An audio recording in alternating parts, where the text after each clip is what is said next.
क्या यह संभव है कि एक नॉर्मल इंसान ऐसे पावर्स को प्राप्त कर सके? अगर हाँ, तो कैसे? आपने बॉडी के 7 चक्रों के बारे में तो सुना ही होगा, पर क्या आपको पता है कि दूसरे भी 7 चक्र हैं जो कुछ बॉडी के अंदर और कुछ बॉडी के बाहर होते हैं? जो एडवांस लेवल के मेडिटेटर्स होते हैं, उनमें से कुछ लोग ही इसको प्राप्त कर पाते हैं। हमने जो 7 चक्रों के बारे में अब तक सुना है, वो नॉर्मल योग गुरु द्वारा पब्लिक प्लेटफॉर्म पर पब्लिश किए गए हैं।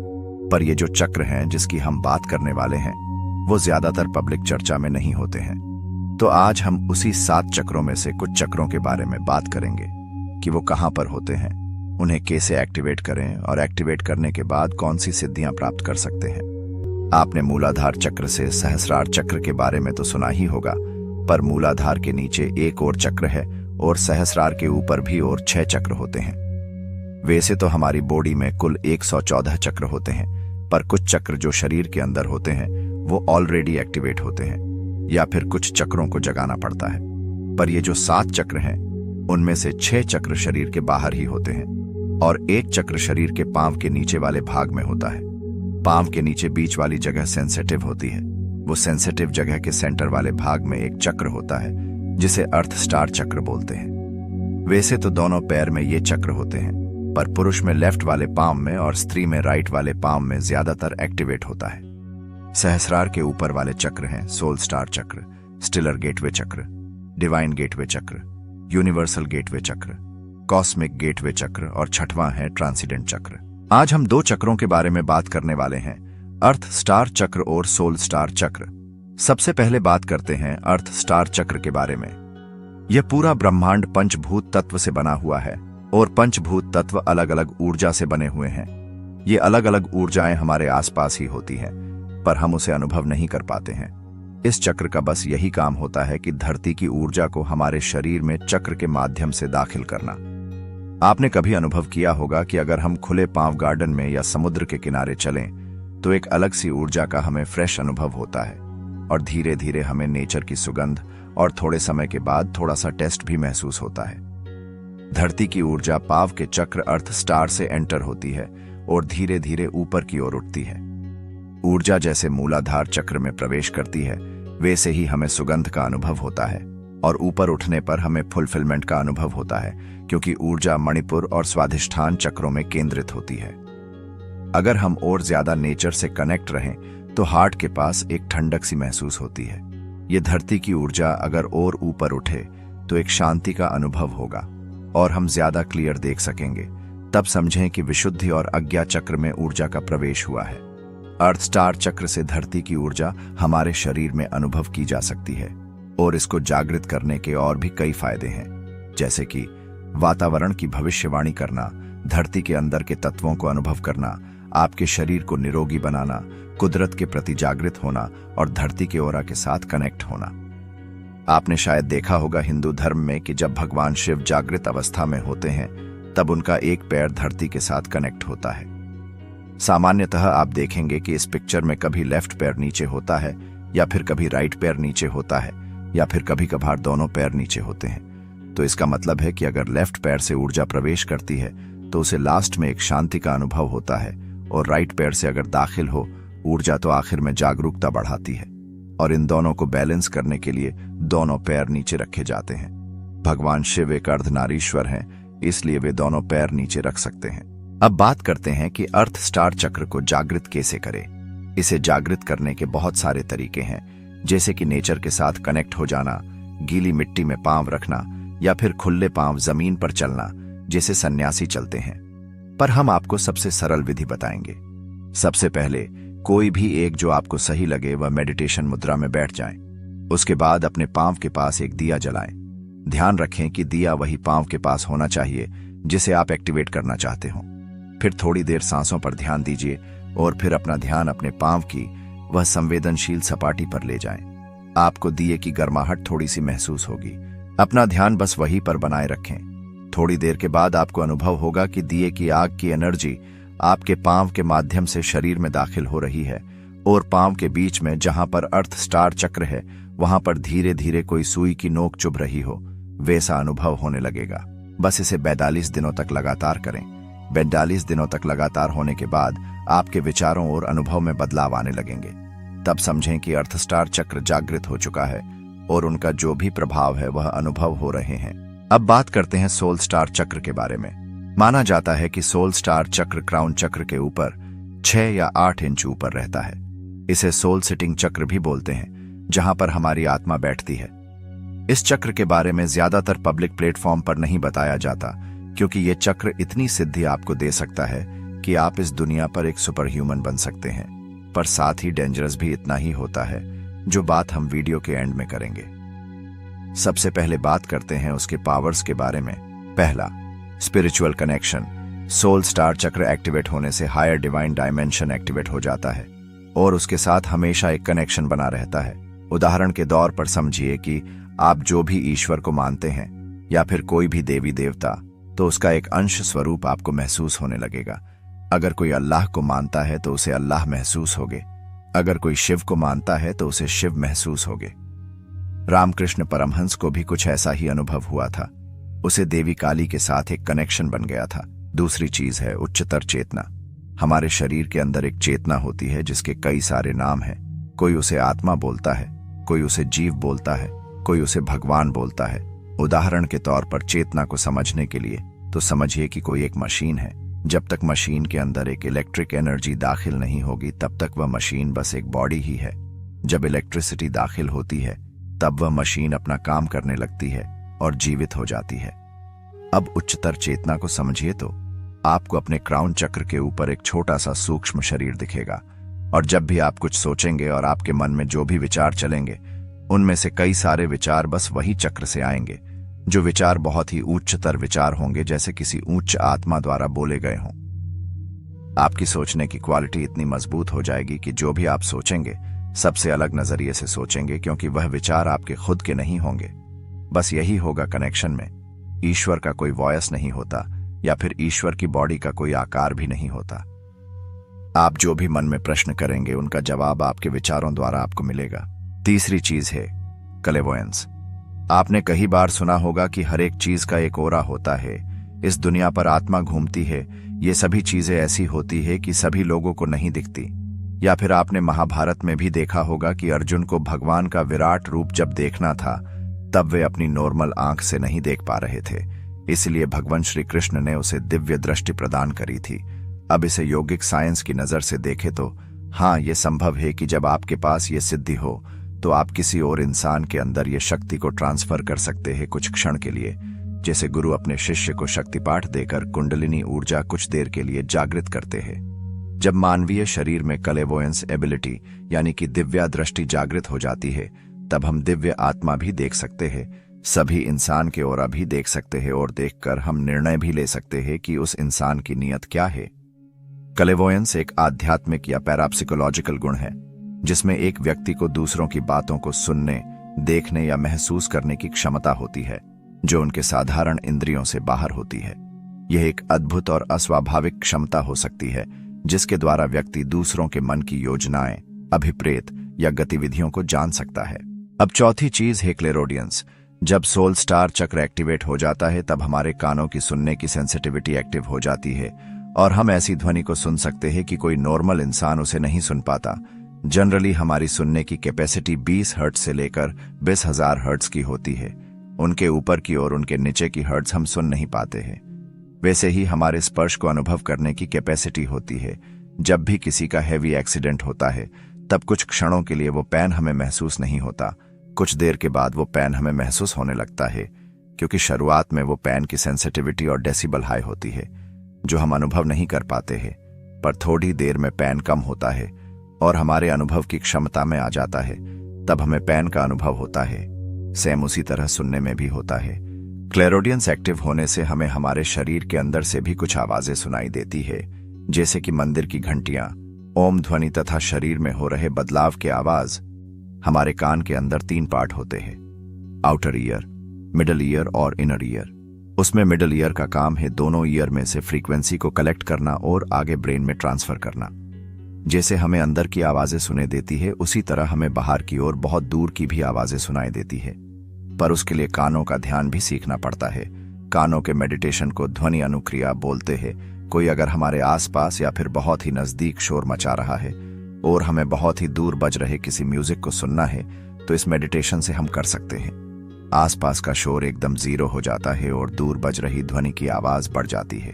अंग्रेजी में एक बुक है द सीक्रेट टू हेल। इस बुक में राइटर ने बताया है कि उसे कुछ एक्सीडेंट की वजह से ब्रह्मांड की आवाजें सुनाई दे रही थी, जैसे कभी दो ग्रहों या फिर कुछ उल्का के बीच में टकराने की आवाज या फिर सूर्य में हो रहे फेरफार।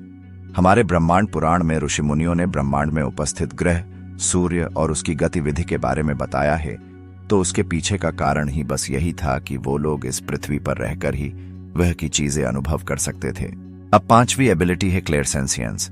ये एक ऐसी सिद्धि है जिसकी मदद से हम किसी भी चीज को उच्चतर माध्यम से अनुभव कर सकते हैं, सूंघ सकते हैं और हमारी इंद्रिय का अनुभव बहुत ही उम्दा प्रमाण में बढ़ा सकते हैं। अगर कोई चीज गर्म है, जैसे कि गर्म लोहा, और हमारा शरीर ठंडा है, अगर हम उस लोहे पर हाथ या फिर पांव भी रखें तो उसकी ऊष्मा को हमारे शरीर में ऐसे ऑब्जर्व कर सकते हैं, जैसे कि हीट एक्सचेंज मेथड। अगर हम हिमालय की ठंडी में हो, तापमान 0 से नीचे हो और सूर्य के सामने हाथ करें और सूर्य की ऊर्जा ऑब्जर्व करें, तो हमारे शरीर में उच्चतर प्रमाण की गर्मी पैदा हो सकती है, जैसे बर्फीले तापमान में शरीर में पसीना बन जाए। शायद ये एक कारण हो सकता है कि हिमालय में योगी बिना कपड़ों के भी रह सकते हैं। The autobiography of Yogi book में बताया है कि कोलकाता के एक गुरु होते हैं जो अपने हाथ से या फिर शरीर के कोई भी भाग से एक सुगंध बना सकते थे। इसके पीछे का विज्ञान बस यही है कि जैसे हम किसी भी चीज से ऊर्जा ऑब्जर्व करके उसे एकत्रित करके शरीर के कोई भी भाग में जमा कर सकते हैं और उसे महसूस कर सकते हैं, वैसे ही किसी भी सुगंध को कल्पना करके या फिर भौतिक दुनिया से सुगंध को सूंघकर अपने शरीर के कोई भी भाग पर एकत्रित कर सकते हैं। दूसरी चीज है ऊर्जा और वाइब्रेशन। अगर ऊर्जा अनुभव की बात करें तो ऑटोबायोग्राफी ऑफ योगी बुक में एक किस्सा बताया जाता है कि जब परमहंस योगानंद अपने शिष्य को ढूंढते हैं, तब वो अपने शिष्य की ऊर्जा को अनुभव करते हैं और उसी दिशा में आगे बढ़ते हैं। अगर आप भी ऐसी ऊर्जा को अनुभव करना चाहते हैं तो मैं एक मेथड आपको सिखाता हूं, वो करके आप ऊर्जा का अंश भर अनुभव कर पाएंगे। जहां पर भी आप हो, खड़े हो जाए, अपने मन को एकदम शांत कर दीजिए, डीप ब्रीथ लेकर आंखें खुली रखें और अपने पूरे ब्रेन पर फोकस करें। ध्यान रखें कोई भी छोटा सा अनुभव छूटना नहीं चाहिए।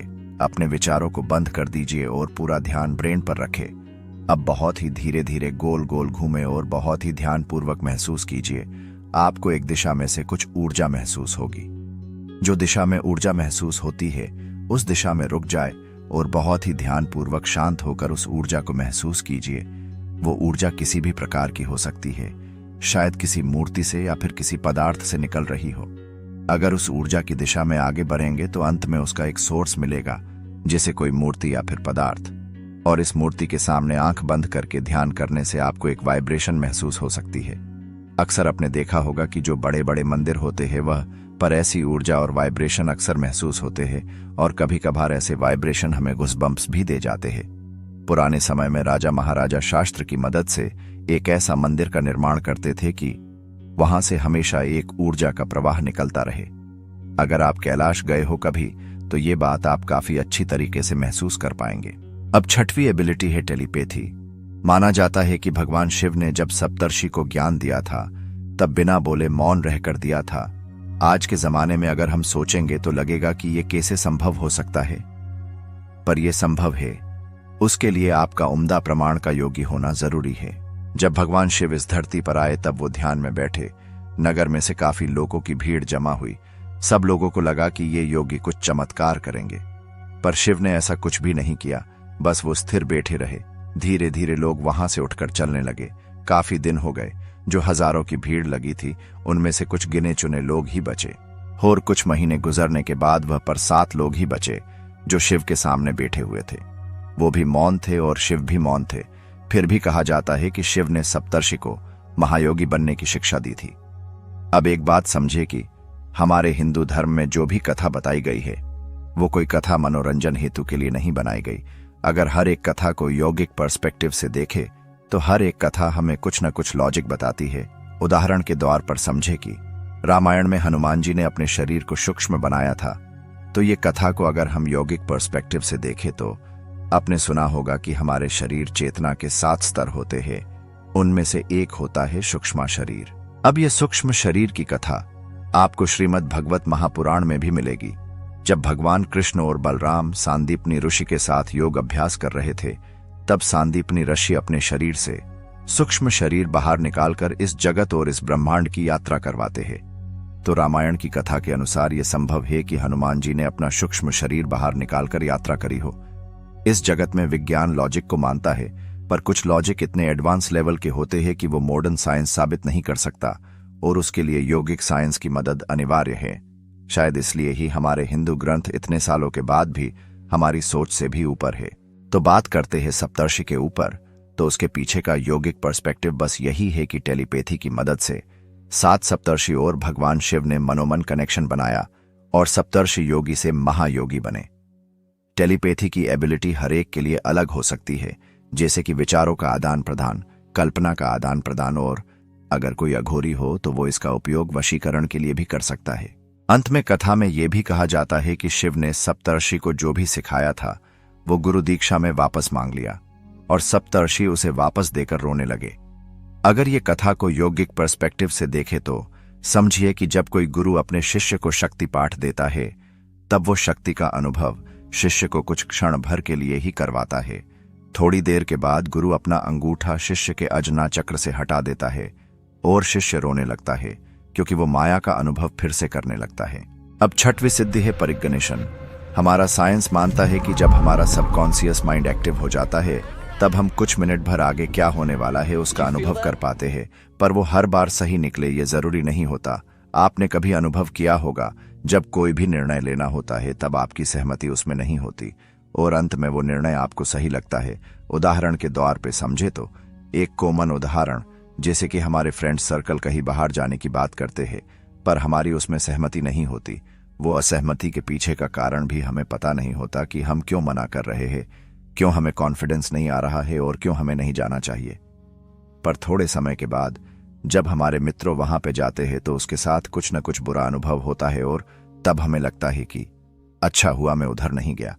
भगवान बुद्ध ने कहा था कि कोई भी इंसान जाने में या फिर अनजाने में अपनी पूरी जिंदगी में एक बार तो सभी चक्र का इस्तेमाल कर ही लेता है, पर जो योगी होते हैं वो अपने हिसाब से चक्र का इस्तेमाल करते हैं। हिंदू धर्म में एक पुराण है, भविष्य पुराण। इस पुराण में अभी रिसेंटली जो हो रहे इवेंट्स उसके बारे में मेंशन किया गया है, जैसे कोविड, विश्व युद्ध और कौन सा देश कब सत्ता पर होगा। तो इस बात से हम साबित कर सकते हैं कि भविष्य पुराण लिखने वाले जो ऋषि मुनि थे उसमें यह सिद्धि हो सकती है कि वो भविष्य का अनुभव कर सके, जैसे हम कुछ क्षणों का अनुभव कभी कभार कर लेते हैं। शास्त्र में एक श्लोक है, आत्मनम देहस्य विश्वासयेत। इसका मतलब है कि अपनी चेतना पर विश्वास करो। चेतना तुम्हें हमेशा आनंद ही देगी, क्योंकि मानवीय चेतना ईश्वर का रूप है और ईश्वर कभी भी दुख नहीं देता।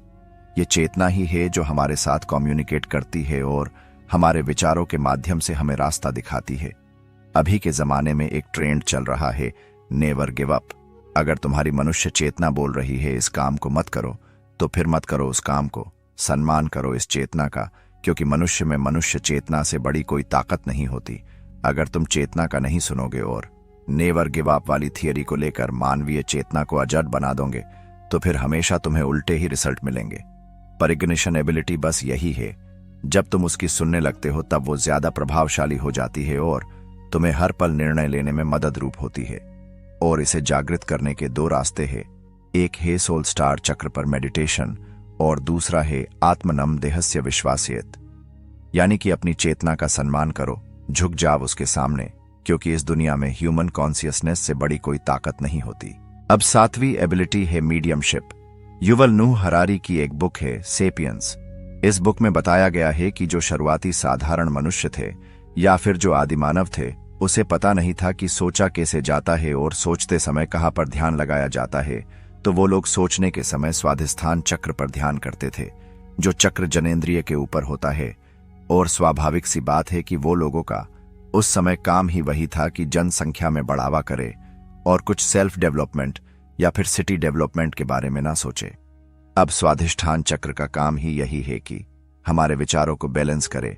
अगर हम किसी प्रिय पात्र के साथ लॉन्ग ड्राइव पर जा रहे हैं तो मन से हम काफी ज्यादा प्रसन्न होंगे।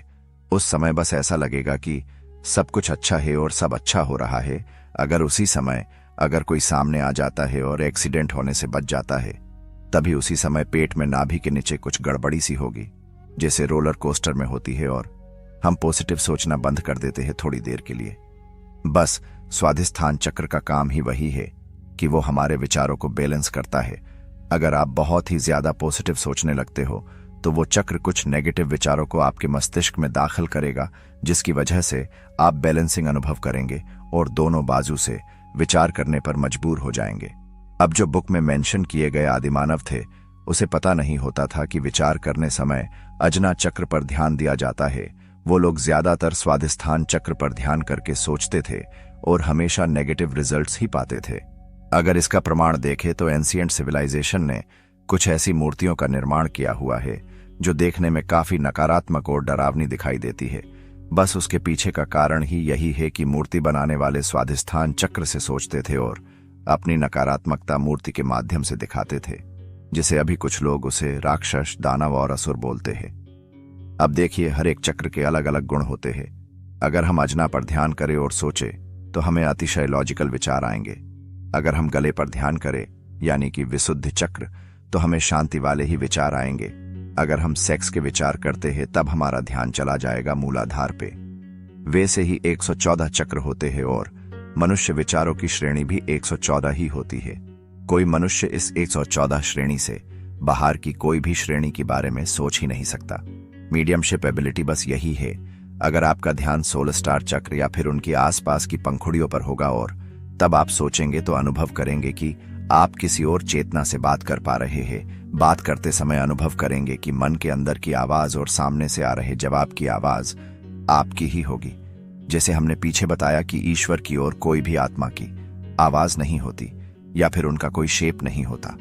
मीडियमशिप एबिलिटी आपको उच्चतर आत्मा के साथ बातचीत करने की एक सिद्धि प्रदान करता है, जो आपके मन के विचारों के अंदर अनुभव होती है। अब 8वीं और आखिरी सिद्धि है साइकोग्निसिस। अगर आपने 2018 में नेटफ्लिक्स पर आई कोरियन मूवी साइकोग्निसिस देखी है तो आप इसको थोड़ा अच्छे से समझ पाएंगे। ये एक ऐसी एबिलिटी है जो बहुत ही कम लोगों को प्राप्त होती है, और जिसको भी प्राप्त होती है वो इस दुनिया के लोगों के सामने से चला जाता है। जैसे कि 7 चिरंजीवी। 1939 में रशिया ने एक किर्लियन फोटोग्राफी तकनीक का इन्वेंशन किया, जिसमें यह साबित होता था कि इस ब्रह्मांड पर हर एक पदार्थ का एक ऑरा है जो उसके आसपास के हर एक पदार्थ पर प्रभावित होता है। आपने एक बात अनुभव की होगी कि अगर आप कोई काम कर रहे हो और अगर कोई प्रभावशाली बड़ा व्यक्ति आपके पास आकर खड़ा भी हो जाए, कुछ बोले भी नहीं, तो भी आपके काम करने की गतिविधि में कुछ बदलाव आएगा, आपके ऊपर उनका प्रभाव पड़ेगा। बस इसके पीछे का तर्क ही यही है कि उनका ऑरा यानी कि प्रभाव वो आपके ऑरा के ऊपर लागू होता है। ऑरा के बहुत प्रकार है, जैसे कि magnetic field, gravitational field, mechanical field, thermal field, chemical energy field, radiant field, nuclear field, potential field, kinetic field और साउंड फील्ड। अगर हर एक फील्ड के बारे में बात करेंगे अभी तो ये वीडियो बहुत लंबा चलेगा, इसलिए बात करते हैं मेन टॉपिक के ऊपर। उदाहरण से समझे कि पृथ्वी सूर्य की मैग्नेटिक फील्ड से प्रभावित होकर परिभ्रमण करती है। अगर 2 मैग्नेटिक फील्ड एक दूसरे के साथ कनेक्ट हो जाए और उनमें से जो प्रभावशाली या फिर जो बलशाली मैग्नेटिक फील्ड है वो दूसरे मैग्नेटिक फील्ड के परमाणु को कंट्रोल कर सकता है और उनको अपने इच्छा के अनुसार हिला भी सकता है। आपने हिंदू धर्म पर बनी कुछ सीरीज में देखा होगा कि उस समय के राक्षस भी बिना छुए चीजें हिला सकते थे और उसे अपने मन से कंट्रोल कर सकते थे। अगर देखा जाए तो उस समय के राक्षस भी हमारे से भी ज्यादा शक्तिशाली और सिद्धि प्राप्त करने वाले थे, पर उन्होंने अपनी शक्ति का उपयोग अपने फायदे के लिए किया, इसलिए वो राक्षस कहलाए। और कुछ लोगों ने इस सिद्धि का उपयोग अच्छे काम के लिए किया तो वो भगवान कहलाए। जैसे वेपन्स आर्मी के पास भी होती है और आतंकवादी के पास भी होती है, पर उपयोग अलग अलग होता है। तो बस इस एबिलिटी के बहुत सारे फायदे हैं, जैसे कि किसी चीज को बिना छुए कंट्रोल करना, स्पीड से ट्रैवल करना अथवा वातावरण के साथ तालमेल बनाकर सफर करना। अब ये जानते हैं कि ये सिद्धि प्राप्त कैसे होती है। पुराने समय में शिष्य गुरु के निर्देश के अनुसार इसे प्रयोग करते थे, और हम भी वही सजेस्ट करना चाहेंगे कि ये सिद्धि जितनी सुनने में अच्छी लगती है उतनी ही कीमत चुकानी पड़ती है। इसे प्राप्त करने में तो कृपया गुरु के निर्देश के बिना इसे अप्लाई न करें। सबसे पहले शिष्य एक मेडिटेशन मुद्रा में बैठता है। उसके चारों बाजू एक गुरु और 4 अनुयायी होते हैं जो ध्यान के दौरान मंत्र उच्चारण और इष्ट देव श्लोक उच्चार करने का काम करते हैं। इसके पीछे का कारण बस यही है कि उदाहरण के दौर पर समझे तो अगर हम किसी गहरे समुद्र में डुबकी मारते हैं और अगर हम बहुत ही गहरे अंदर जाए तो वापस आने के लिए एक रस्सी को बांधना बहुत जरूरी होता है, जो रस्सी ऊपरी सपाटी पर चल रही बोट के पास हो, कि जब भी कोई ऐसी इमरजेंसी सिचुएशन आ पड़े तो वो रस्सी की मदद से हम समुद्र में से बाहर निकल सके और अपने प्राण को बचा सके। शिष्य अपने साधारण ध्यान की मुद्रा में बैठकर ध्यान की स्थिति में दाखिल होता है। दाखिल होने के बाद वो अपने मूलाधार चक्र पर ध्यान करेगा और मूलाधार चक्र को जागृत करने का मंत्र भी उच्चार करेगा। साथ साथ जो आसपास गुरु और अनुयायी बैठे हैं वो गुरु के निर्देश के मुताबिक मंत्र के उच्चार करेंगे, जैसे कि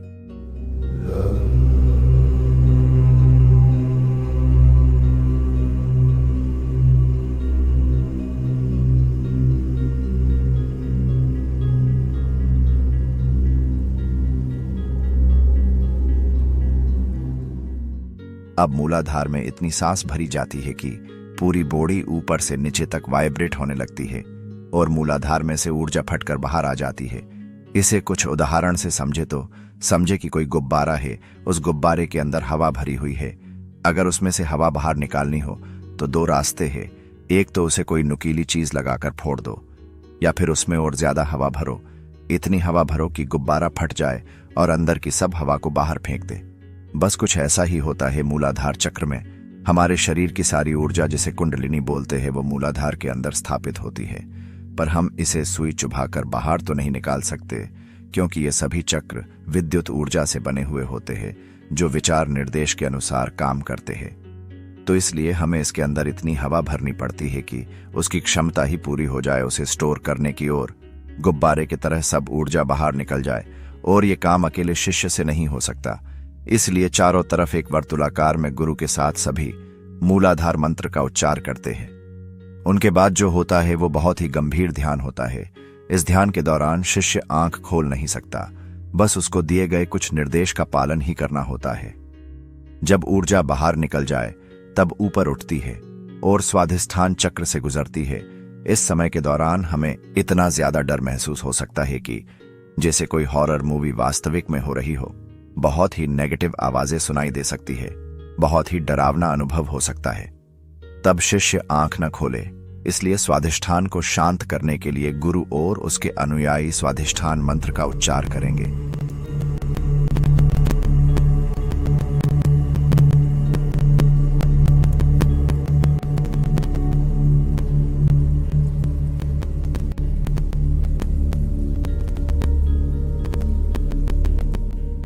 पतंजलि योग सूत्र के अनुसार अगर स्वाधिष्ठान की ऊर्जा को नियंत्रित करना है तो उस ऊर्जा को स्वीकार करे और दिल में एक प्यार ज्योति जगाए और उसे प्यार से देखे।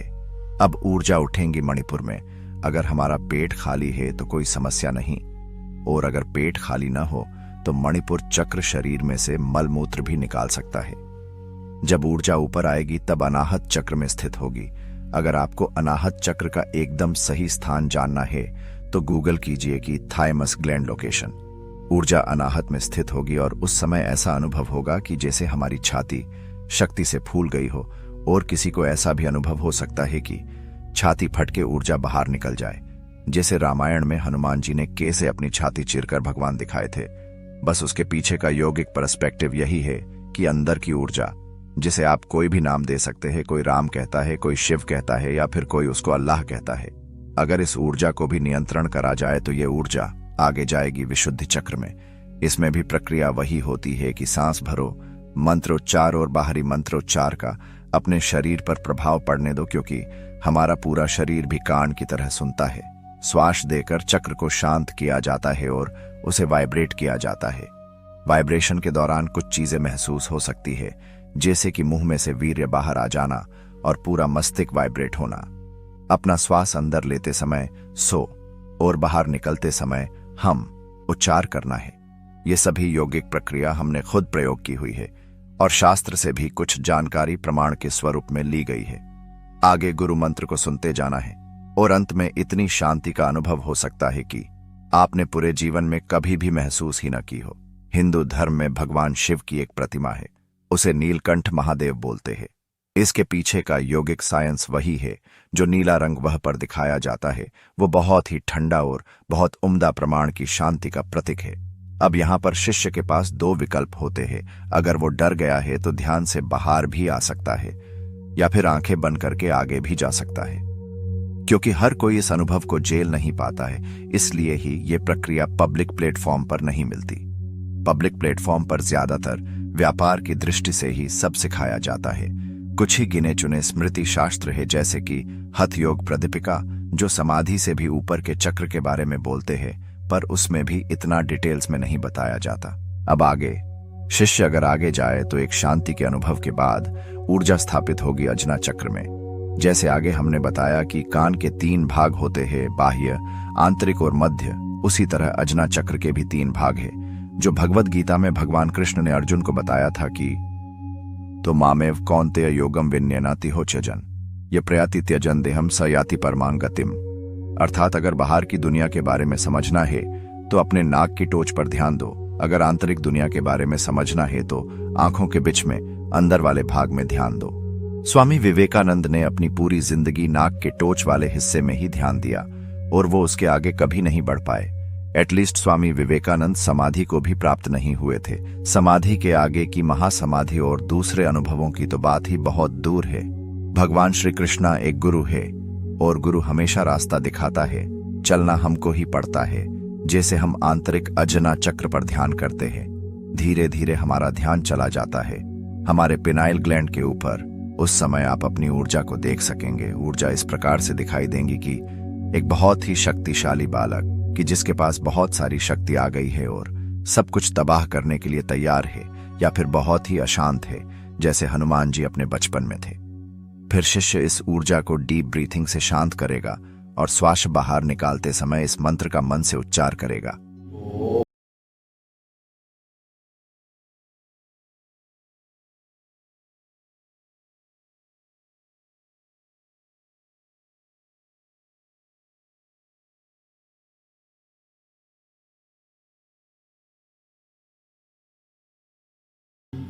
अब ऊर्जा शांत होने के बाद ऊर्जा को ऊपर उठाया जाएगा सहस्रार चक्र में। अब शरीर से बाहर आने की सही विधि शुरू होती है।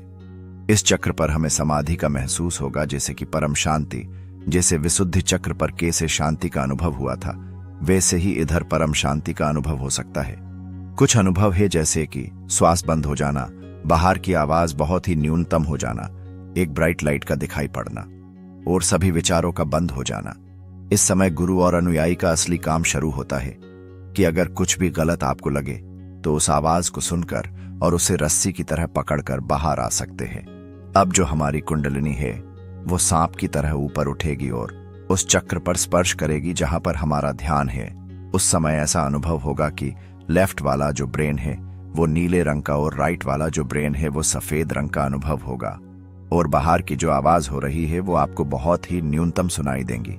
उदाहरण के तौर पर जब आप पानी के अंदर होते हैं और बाहर की आवाज जिसे कम सुनाई देती है, बस उसी तरह इस समय आपकी रीढ़ की हड्डी सीधी हो जाएगी।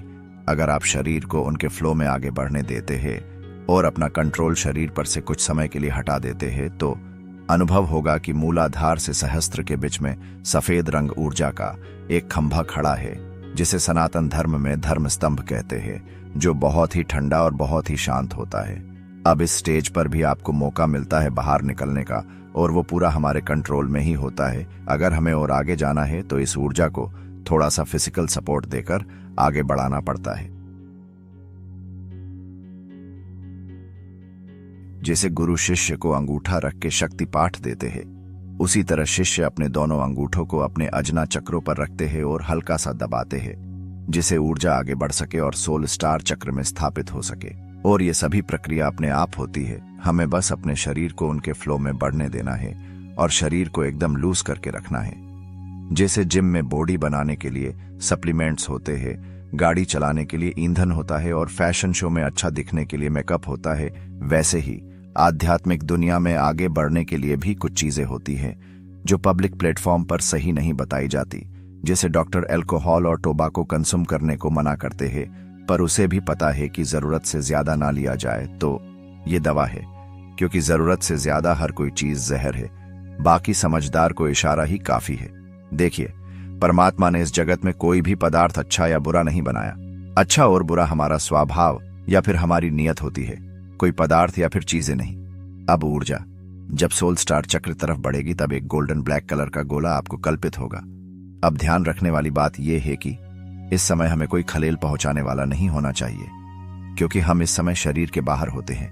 आगे बात करें तो श्रीमद् भगवद महापुराण में बताया है कि जब गुरु सांदीपनी भगवान कृष्ण और बलराम को इस विधि के बारे में सिखा रहे थे, तब वो बोलते हैं कि सूक्ष्म शरीरेण यात्रायां एशम शरीरम सुरक्षितम रक्षध्वम, यानी कि सूक्ष्म शरीर से यात्रा करने के लिए इस पंचभूत से बना हुआ स्थूल शरीर को कोई सुरक्षित जगह पर रखो, अन्यथा बहुत ही बड़ा अनर्थ हो सकता है।